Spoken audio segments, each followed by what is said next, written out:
అందరికీ నమస్కారం. ఈరోజుకి కూడా ఎల్లో మీడియా రుషికొండ ప్యాలెస్ కోసం వైఎస్ఆర్సీపీ పార్టీ మీద బురద జల్లే కార్యక్రమాలు చేస్తూనే ఉన్నారు.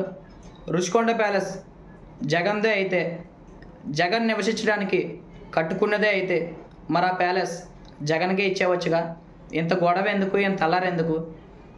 రుషికొండ ప్యాలెస్కి వెళ్ళి ఫొటోస్ అండ్ వీడియోస్ తీసినట్టే తాడేపల్లి ప్యాలెస్కి కూడా వెళ్ళి ఫొటోస్ అండ్ వీడియోస్ తీయవచ్చుగా.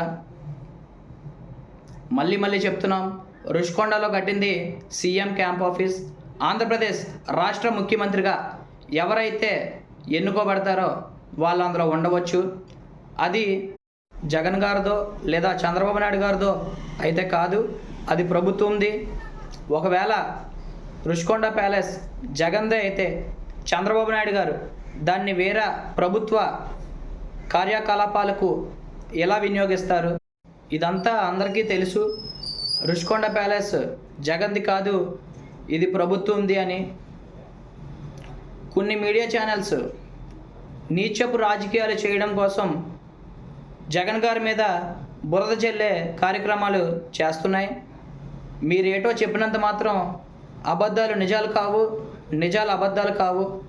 కావున ఆంధ్రప్రదేశ్ రాష్ట్ర ప్రజలందరూ ఇచ్చినటువంటి పదవుల్ని స్వీకరించి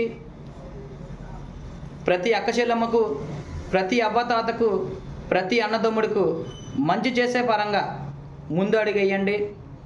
అంతేగాని ఇలా జగన్ గారిని ఏటో అనడం, జగన్ గారిని పొడి చేస్తాం, జగన్ గారిని చంపేస్తాం అనడం కాదు. మీకు వీలైనంత వరకు ప్రజలకు మంచి చేస్తారని మరీ కోరుచున్నాం.